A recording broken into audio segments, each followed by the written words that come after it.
નમસ્કાર દર્શક મિત્રો, હું doctor Mahesh A Ladumor, consultant paediatrician and neonatologist, Gokul children hospital. આજે અમે તમારી સમક્ષ એક એવી માહિતી લઈને આવી રહ્યા છીએ કે જેના દ્વારા તમને ખ્યાલ આવશે કે એક બાળરોગ નિષ્ણાત ડૉક્ટરનો નોર્મલ ડિલિવરી અને સિઝેરિયન દરમિયાન શું રોલ હોય છે.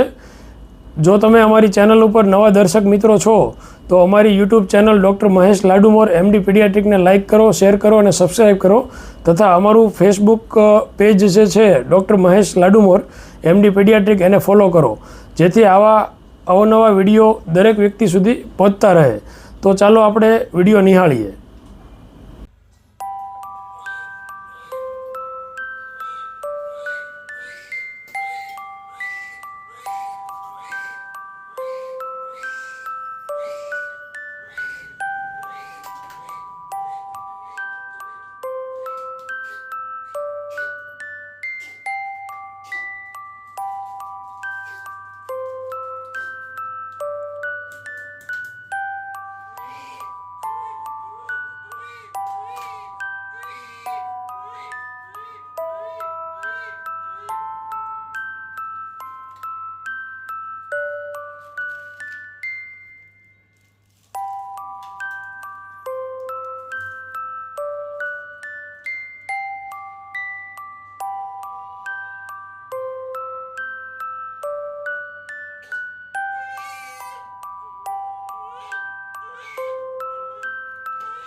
કોઈ તકલીફ નથી, સરસ છે બાળક.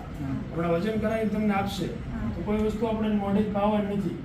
ગાયનું દૂધ, બકરાનું દૂધ, પાણી, મધ, ગળહુંદી કોઈ વસ્તુ પાવાની નથી. એની મમ્મી બહાર આવે ને એટલે કલાક પછી બાળકને ડાયરેક્ટ છાતી વળગાડવાનું છે. ધાવણ હજી સિઝન થયેલું છે એટલે ધાવણ હજી 2 દિવસ બરાબર નહીં આવે, પણ છતાંય બાળકને આપણે છાતી પકડાવવાની છે. બેન હલી ચલી નહીં કે બાળકને પકડીને ઊંધું છાતી વળગાડવાનું છે, જેથી કરીને બાળક ખેંચતા શીખે. બરાબર. અહીંથી પાવડર આપવામાં આવશે, જ્યાં સુધી ધાવણ ન આવે ત્યાં સુધી એને પાવડરનું દૂધ બનાવીને ચમચી વાટકીથી ખાવાનું. 2 દિવસ સુધી બાળક ગમે એટલું રડે, ઉલટી કરે, ઉબડિયા કરે, મોઢામાં ચિકાસ કાઢે, છાતીમાંથી કડકડ અવાજ આવે, બરાબર, ઉલટી ઉબડિયા કરે, ચિંતા જેવું નહીં. જેટલું બાળક રડે એટલું રડવા દેવાનું છે એટલે એનો અવાજ ખુલશે. બરાબર. બેબી છે એટલે ઘણીવાર પેશાબ નથી, લોહી પડે, ચીકણું પાણી પડે, એમાં ચિંતા કરવાની નથી. ખાસ કોઈ અડવાનું નથી, બાળકને આખું ઢાંકીને રાખવાનું છે.